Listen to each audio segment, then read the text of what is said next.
Shalom. God is love, itu adalah firman Tuhan yang ada di surat Yohanes. Allah adalah kasih. Dan karena Ia adalah kasih, tentunya Ia merancangkan hal-hal yang baik buat kita, dan Dia membuat segala sesuatu menjadi indah pada saatnya masing-masing. He makes all things beautiful in its time. God is so good to me. Even on my worst days, I still see His blessings. Tuhan begitu baik bagi kita, bahkan dalam hari-hari yang nampaknya gak baik. Kalau orang lain bilang itu sedang masa-masa yang sulit ya, tetap kita bisa melihat berkat-Nya dalam kehidupan kita. Dia janjikan itu dalam kehidupan kita yang percaya kepadanya. Oleh sebab itu kita bisa berkata bahwa God is good all the time. All the time God is good. Haleluya.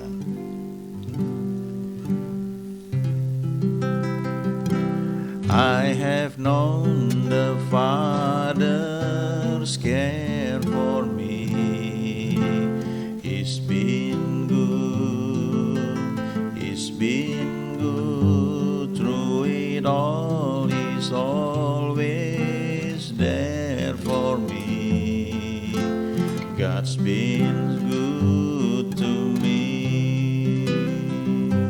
I have known the Father's care for me. He's been good. He's been good through it all. He's always there for me.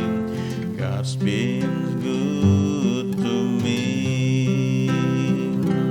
Through the storms, through the night, come what may, everything will be alright.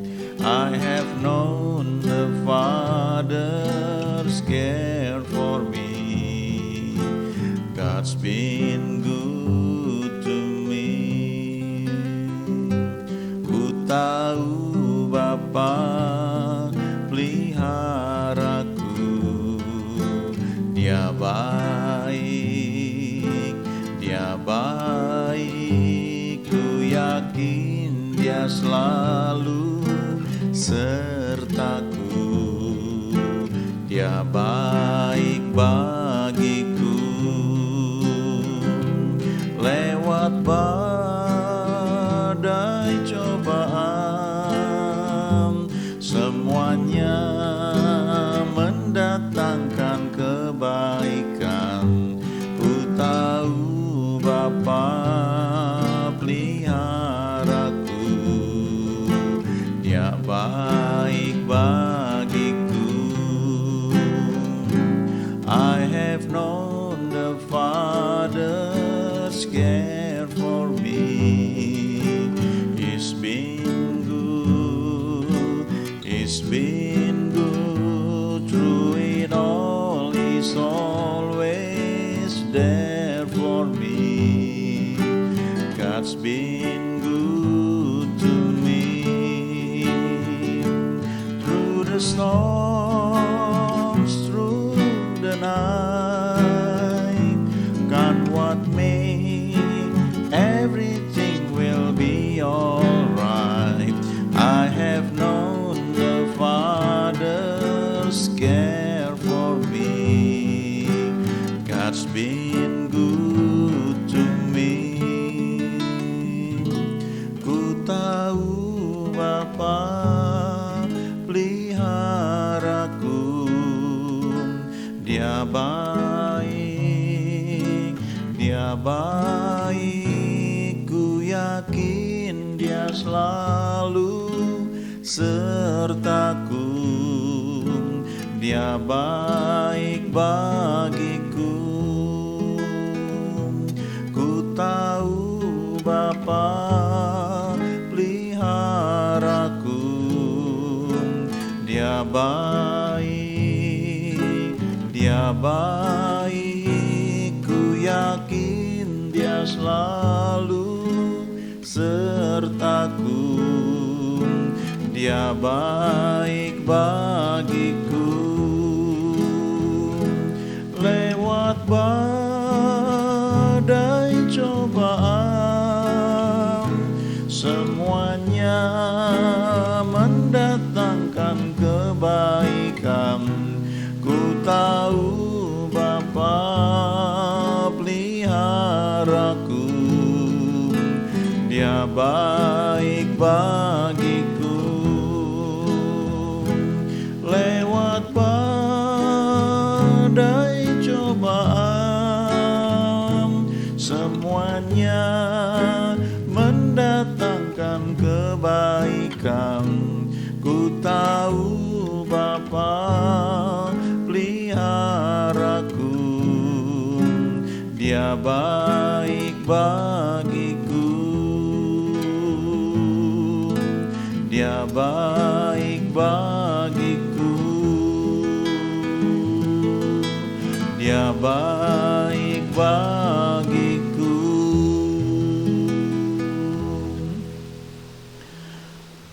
Kita memanggil Tuhan yang kita sembah dengan sebutan Aba, Bapa.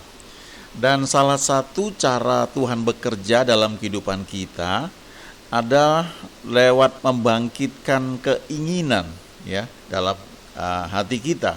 Nanti kita akan lihat ayat-ayatnya, tapi saya mau tunjukkan dulu ya satu gambar, dan ini banyak dipakai oleh banyak perusahaan ya, apalagi perusahaan yang seperti multi level ya, marketing. Mereka menggunakan konsep dream building ya, membangun impian. Ternyata ini menarik sekali ya. Kalau kita bisa melihat sesuatu yang membangkitkan minat kita ya, membuat sesuatu yang kita inginkan ya, kita lihat itu, maka kita akan punya energi ya untuk membuat apa yang kita lihat itu bisa menjadi kenyataan. Ya, itu disebut istilahnya dream building ya, membangun impian. Nah, coba kita lihat beberapa ayat ya dari Kejadian 2 ya, misalnya ini dari sejak awal nih, Kejadian 2. Waktu itu ini kronologisnya ketika Tuhan menciptakan manusia di pasal 2 ya. Yang diciptakan pertama kali itu Adam. Lalu Adam itu diberi tugas ya untuk memberi nama hewan-hewan yang ada pada saat itu ya. Coba kita lihat ayat 18 ya dari Kejadian 2 ini. Tuhan Allah berfirman, tidak baik kalau manusia itu seorang diri saja. Aku akan menjadikan penolong baginya yang sepadan dengan dia. Jadi ini Tuhan sendiri yang punya rencana awal. Dia melihat bahwa nggak baik gitu kalau manusia itu seorang diri saja. Dan dia yang memutuskan bahwa dia akan menjadikan penolong bagi Adam itu ya, bagi manusia pertama itu yang sepadan dengan dia. Tapi sebelum dia bawa ya, dia ciptakan Hawa sebagai pendamping, sebagai penolong. Kita lihat di ayat 19 ya. Apa yang Tuhan buat ya. Lalu Tuhan Allah membentuk dari tanah segala binatang hutan dan segala burung di udara. Dibawanyalah semuanya kepada manusia itu untuk melihat bagaimana ia menamainya. Dan seperti nama yang diberikan manusia itu kepada tiap-tiap makhluk yang hidup, demikianlah nanti nama makhluk itu. Lalu ayat 20, manusia itu memberi nama kepada segala ternak, kepada burung-burung di udara, dan kepada segala binatang hutan. Tetapi baginya sendiri ia tidak menjumpai penolong yang sepadan dengan dia. Nah, ini kronologisnya kadang-kadang kita mungkin nggak perhatikan ya di sini ya. Tuhan yang punya rencana untuk menjadikan seorang penolong bagi Adam ya. Tapi sebelum rencana itu dia wujudkan ya, sebelum dia ciptakan Hawa ya, sebelum dia bentuk Hawa, maka yang dia buat adalah di ayat 19 itu Tuhan membentuk dari tanah segala binatang hutan dan segala burung di udara. Lalu dibawa semuanya itu kepada manusia ya, untuk melihat bagaimana manusia itu menamainya. Jadi memang sengaja dibawa kepada Adam untuk diberi nama. Lalu Adam ini, manusia itu, memberi nama kepada segala ternak, kepada burung-burung di udara, dan kepada segala binatang hutan. Jadi waktu dia kasih nama, sambil dia mikir, ya, kok saya lain sendiri, ya. Jadi kemungkinan yang datang mendapatkan Adam itu berpasangan, ya, kuda, ada jantan ada betina, ya. Kemudian bebek misalnya, ada jantan ada betina, semuanya berpasangan begitu. Memang tidak dikatakan detail di Alkitab seperti itu, tapi kemungkinan itu ada, ya. Kenapa? Karena waktu manusia itu memberi nama kepada segala ternak yang dibawa Tuhan datang kepada dia, sementara dia memberi nama, dia lihat kok nggak ada yang seperti dia, ya. Dia sendirian. Nah, ini seperti dream building, ya, yang Tuhan buat, ya. Jadi dibawa Adam itu untuk melihat. Ternyata dia lihat, oh, nggak ada yang seperti saya. Jadi mulai timbul keinginan, walaupun nggak ditulis di situ, tapi dia merasakan bahwa dia butuh, ya, pendamping. Dia butuh makhluk yang seperti dia, ya, berkaki dua, bertangan dua, berdiri berjalan dan seperti dia, cuma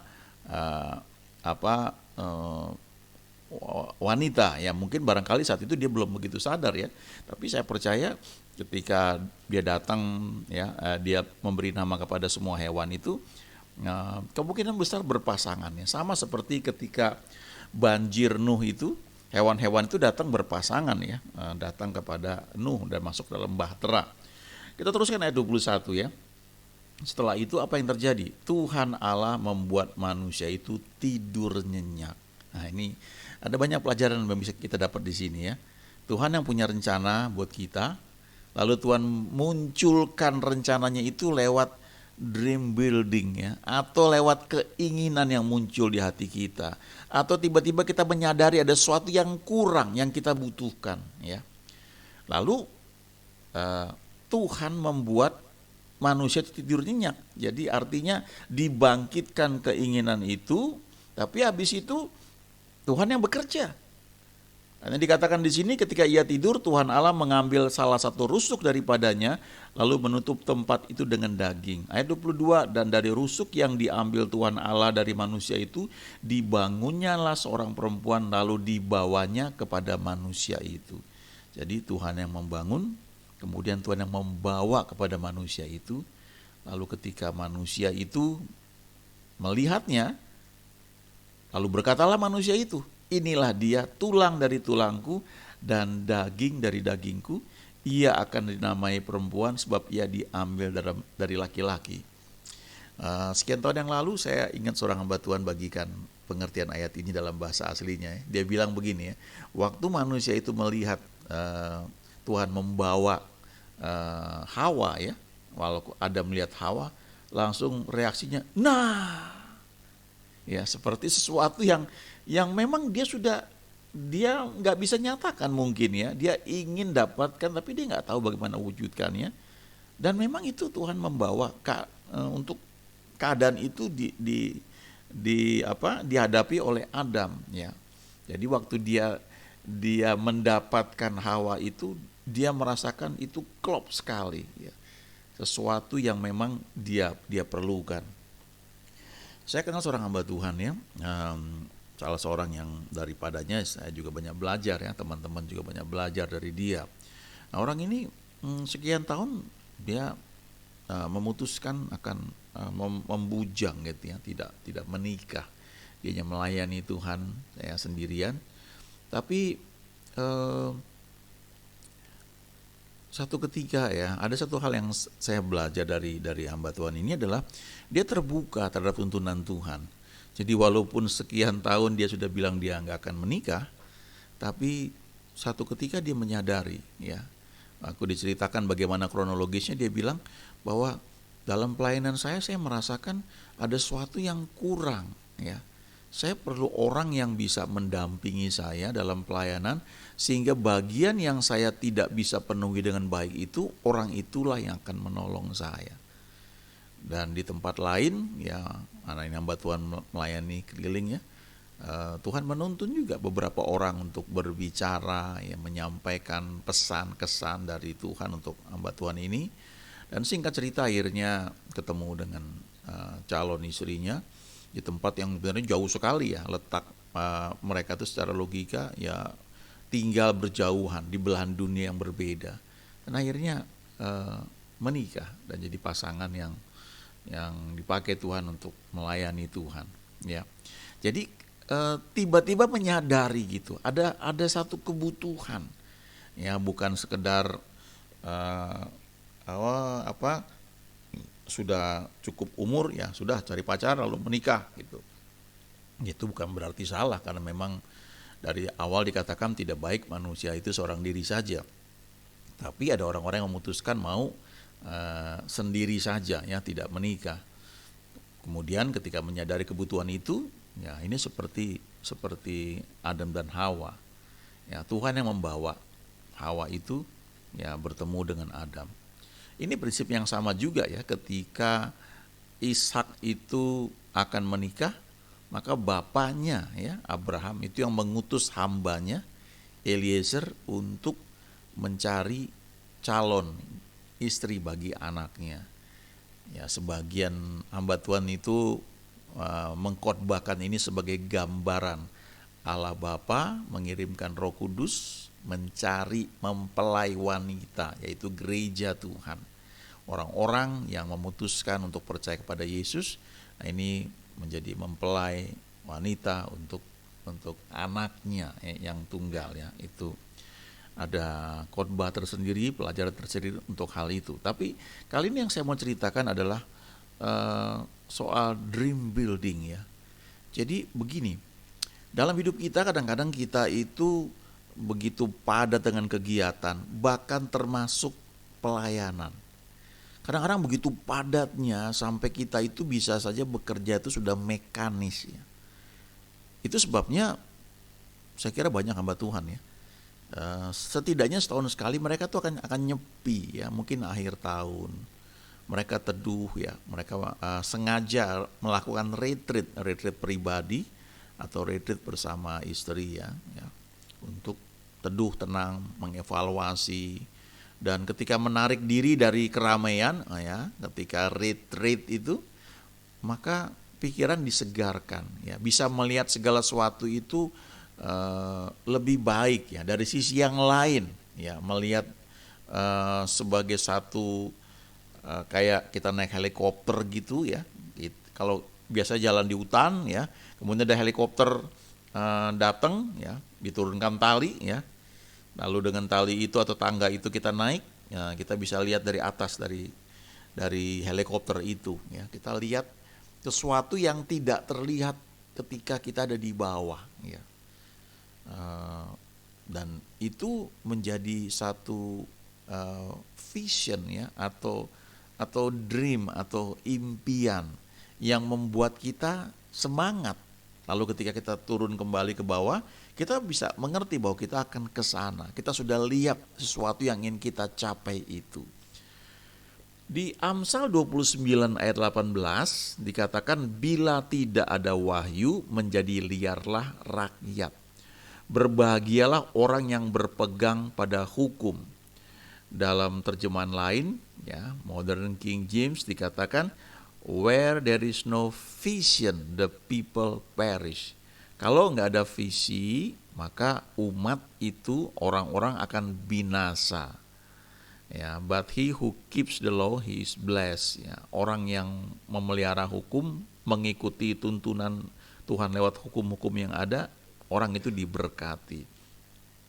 Terjemahan lain lagi mengatakan where there is no redemptive revelation, ya, pewahyuan yang memerdekakan. Jadi rupanya vision itu atau wahyu itu kalau kita dapat itu memberi kelegaan, memberi kelepasan, memberi kesegaran, ya, maka dikatakan tuh redemptive revelation, pewahyuan yang memerdekakan, ya. Seperti Abraham misalnya, Tuhan berjanji dia itu akan punya keturunan banyak. Tapi tahun-tahun yang dia lalui kelihatannya istrinya mandul. Tapi terus Tuhan bawa dia keluar, Tuhan bilang, coba kamu lihat itu bintang-bintang di langit, coba kamu hitung. Nanti seperti itu banyaknya keturunanmu. Nah itu nggak semalam jadinya ya, butuh waktu. Tapi dengan gambaran, dengan vision yang Tuhan berikan ya, yaitu mengajak Abraham keluar melihat ke langit dan menghitung bintang-bintang, itu menjadi satu pengharapan buat dia bahwa itu janji Tuhan. Saya mau percaya, saya sudah lihat itu, saya masukkan dalam imajinasi saya, maka itu akan jadi. Ya.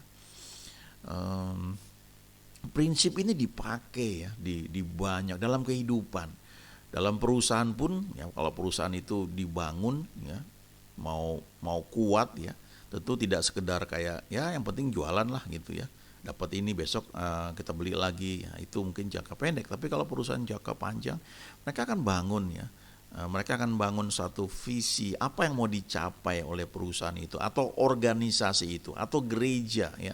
Visinya apa? Tentu visinya secara umum ya menjadi alat Tuhan, memenangkan jiwa dan sebagainya. Tapi ada hal khusus yang Tuhan berikan ya. Mungkin dipakai Tuhan untuk membawa keluarga-keluarga itu mengenal Tuhan, menjadi keluarga-keluarga yang diberkati atau menjadi rumah doa dan sebagainya ya. Tapi artinya ada sesuatu yang dilihat yang ingin dicapai. Lalu kemudian akan dibuat misi ya. Misi itu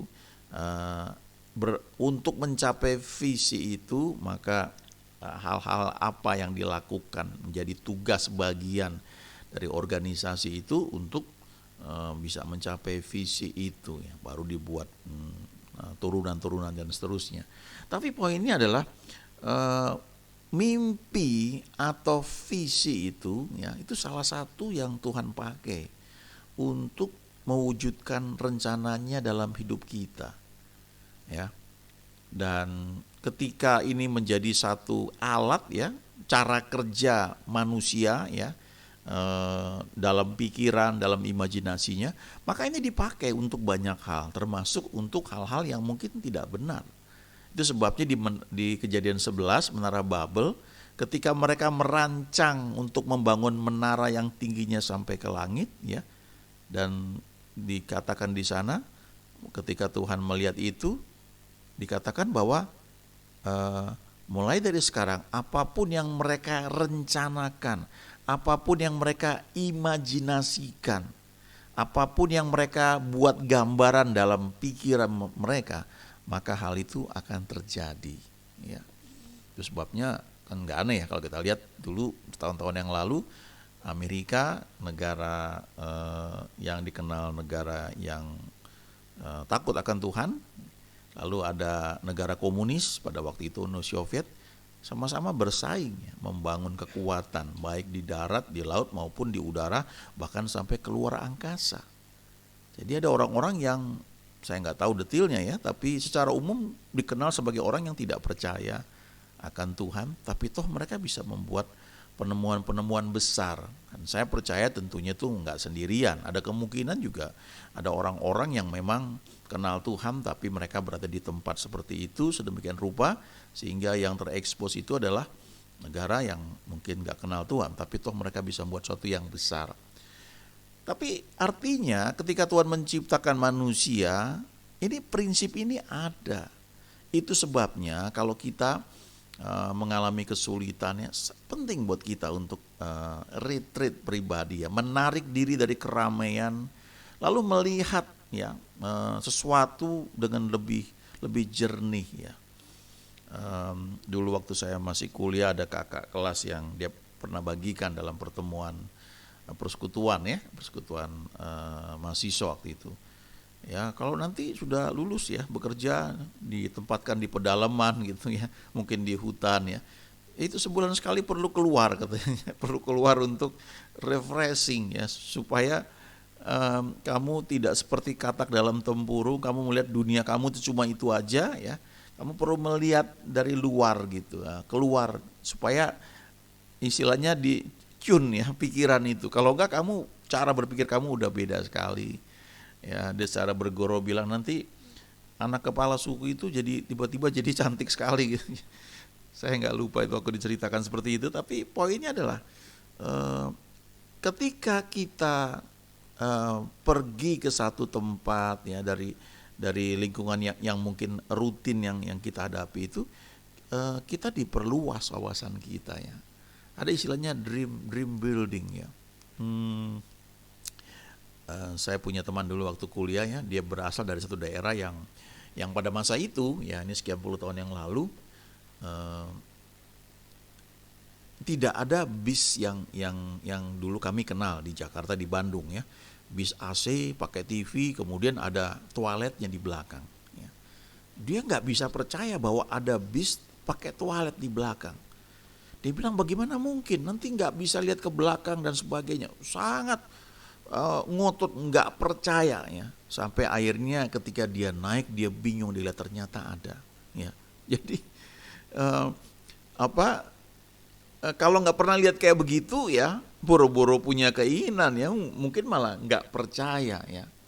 Lalu kita lihat lagi sekarang Filipi 2 ayat 13 ya. Dikatakan di sini, karena Allah lah yang mengerjakan di dalam kamu baik kemauan maupun pekerjaan menurut kerelaannya. Jadi ternyata Tuhan itu juga bekerja lewat keinginan. Dan itu ditunjukkan salah satunya, contohnya ini Musa. Di Kisah Rasul 7 ayat 23 ya. Pada waktu ia berumur 40 tahun, timbullah keinginan dalam hatinya ya untuk mengunjungi saudara-saudaranya, yaitu orang-orang Israel. Jadi ternyata keinginan itu muncul karena Tuhan mengerjakan di dalam dirinya. Ada terjemahan dari Amsal 29:18 ini ya, terjemahan lain bahasa Inggris, when people do not accept divine guidance, they run wild ya. Kalau umat Tuhan ya, kalau kita tidak menerima tuntunan ilahi ya, maka kita itu ya, umat Tuhan itu akan liar ya. Mungkin bisa bergerak cepat tapi tanpa arahnya ya, liar ya. But whoever obeys the law is joyful. Tapi orang yang mentaati hukum itu, orang itu berbahagia. Jadi sebenarnya pertama kita lihat itu mimpinya itu apa, impiannya apa ya, visionnya apa. Itu perlu supaya kita punya arah, punya tujuan.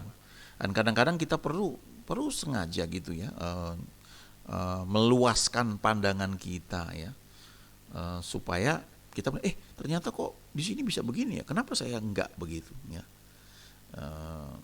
Beberapa teman itu memang yang saya kenal ya, mereka membangun impiannya seperti itu ya. Ketika mereka bekerja sama dengan orang lain ya untuk membentuk suatu usaha ya, mereka membangun impian istilahnya ya, dream building. Tapi kemudian untuk itu bisa terwujud, nah apalagi kita bicara spesifiknya sebagai orang-orang yang percaya pada Tuhan, ada law ya, ada hukum-hukum yang perlu kita perhatikan untuk mewujudkan impian atau vision tersebut. Kita tetap harus bergerak dalam hukum-hukum yang ada ya, sehingga waktu impian itu tercapai ya, mimpi itu tercapai, istilahnya dreams come true ya, mimpi menjadi kenyataan, kita bisa menikmati penuh, berbahagia. Kenapa? Karena itu dilakukan dalam pagar yang Tuhan buat ya. Kita tidak menyimpang dari tuntunan Tuhan. Tentu ada masa-masa sulit waktu mencapai hal tersebut, tapi waktu kita bisa melaluinya, kita akan melihat bahwa memang Tuhan itu sangat-sangat baik sekali. Ya, saya suka kalimat ini ya, God is so good to me, even on my worst days, I still see His blessings ya. Waktu kita kenal Tuhan, Dia itu baik, sangat baik. Tapi ada masa-masa sepertinya yang kita doakan, kita harapkan gak jadi ya. Apalagi kalau itu melibatkan kehendak bebas orang lain. Even dalam situasi seperti itu pun hati kita bisa terhibur ya. Kita bisa berkata bahwa God is so good to me. He's always good to me. He is always good all the time. Selalu Dia baik.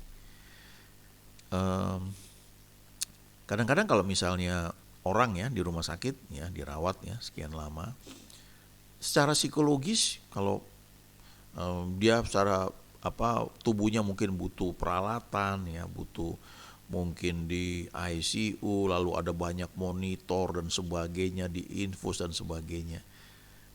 Itu untuk memulihkan tubuhnya ya secara medis. Tapi dokter-dokter juga menyadari bahwa kalau sudah mencapai titik tertentu, seringkali diperlukan untuk orang itu tidak hanya di rumah sakit, dibawa keluar ya, dibawa ke rumahnya, kemudian eh, dibawa mungkin jalan supaya dia melihat timbul satu harapan, satu desire, satu impian ya untuk dia tuh bisa bisa sembuh ya. Eh, ada seorang hamba Tuhan ya, dia cerita ya, dia melayani Tuhan luar biasa, kemudian ketika dikabarkan bapaknya sakit ya di rumah sakit, lalu dia datang ke rumah sakit dan dia bilang, eh, dokter bilang ini sudah hitung hari aja, nggak akan lama lagi. Lalu hamba Tuhannya dibilang, Dad, dia bilang I love you, dia saya mengasihi kamu dan saya ingin engkau tetap bisa ada bersama-sama kami. But it's up to you, dia bilang, tapi terserah pada Daddy, pada ayah katanya. Eh, Apakah mau sembuh gitu ya? Lalu ayahnya bilang, ya saya mau sembuh ya. Oke, kita sepakat berdoa ya. Sepakat berdoa dan sembuh ya. Ternyata nggak jadi meninggal. Waktu itu usianya 50-an ya. Dia masih hidup belasan tahun ya. Kalau nggak salah sampai 70 lebih ya. Nah, tapi di tengah-tengah itu dia pernah merasa capek juga. Dan ketika dia down ya, istrinya panggil ini hamba Tuhan ini, panggil anaknya ya. Terus dia bilang, coba lihat ayah kamu itu ya. Terus ketika dia hadapi, dia ketemu, ayahnya bilang, aku udah capek katanya. Aku mau nggak punya semangat hidup ya. Oke, anaknya dibilang ya hamba Tuhan, siap-siap besok jam 9 saya jemput ya. Mau kemana? Ya besok aja lihat ya. Lalu anaknya ini, hamba Tuhan ini, dia siapkan sopir dan sebagainya. Lalu jam 9 dia jemput. Mau kemana? Ayo ikut saya. Lalu diajak keluar keliling ya, lihat banyak hal begitu ya. Lihat peternakan dan sebagainya lah gitu. Sampai ayahnya ini timbul keinginan lagi untuk sembuh, timbul semangatnya. Nah, itu yang salah satu bentuk dream building ya, membangun impian. Dan akhirnya ayahnya masih sembuh dan hidup masih bertahun-tahun. Dia meninggal usia 70-an lebih kalau nggak salah ya. Jadi ini penting sekali ya buat kita itu bisa melihat ya sesuatu yang ingin kita kejar. Jangan misalnya kalau sudah mencapai usia pensiun ya udah ya nunggu waktu aja dipanggil sama Tuhan. Nggak begitu gitu. Coba lihat sesuatu yang membangkitkan semangat gitu ya. Kadang-kadang saya suka cerita lihat ya. Dia bilang itu lihat loh, Ronald Reagan umur 70 baru jadi presiden. Bayangkan bagi banyak orang boro-boro jadi presiden, nyampe aja mungkin enggak umur 70 ya, umur 60-an udah patah semangat. Enggak seperti itu ya. Saya suka terinspirasi melihat misalnya Mahathir Muhammad 90 tahun lebih ya menjadi Perdana Menteri. Wow, itu hal yang sangat luar biasa ya. Coba lihat di YouTube ya, ada nenek-nenek, saya lupa usianya berapa ya. Masih bisa jadi melatih tubuhnya tuh menjadi berotot, wanita loh ya, nenek-nenek loh ya. Kok bisa begitu? Nah, bagaimana dengan kita ya? Jangan terlalu gampang menyerah ya. Ada the next stage dalam kehidupan kita ya. Mungkin ada usia kita remaja ya, kemudian kita sekolah ya, wah menikmati semuanya, orang tua supply. Kemudian kita masuk masa kuliah, kemudian kita masuk bekerja, masa produktif, lalu masuk masa pensiun ya. Apakah stop sampai di situ? Oh, enggak. Jimmy Carter setelah pensiun jadi presiden Amerika, dia tetap berkarya, dia dipakai di organisasi yang lain ya. Karena saya percaya dia melihat kehidupan itu tidak sekedar berhenti setelah tugas dia selesai sebagai presiden ya, tapi ada hal-hal baru lagi yang bisa dia capai, bisa dia kejar. Coba belajar untuk membangun impian. Kalau orang lain bisa alami itu ya. Kalau orang lain misalnya bisa, misalnya katakanlah ya, yang kita pikir kadang-kadang nggak rohani ya, liburan ke luar negeri, anak-anak sekolah luar negeri misalnya, dan kenapa nggak berpikir kalau mereka bisa, kenapa kita enggak? Jangan lihat karena itu punya penghasilan banyak, enggak juga ya, banyak hal yang bisa Tuhan buat dalam hidup kita ya, dan saya percaya dia punya rancangan yang indah buat kita masing-masing. Kenapa? Karena Alkitab berkata God is love, Allah adalah kasih. Ya, percayalah, dia membuat segala sesuatu menjadi indah pada saatnya masing-masing. He makes all things beautiful in its time. Dan kita bisa berkata bahwa God is good all the time. Amin.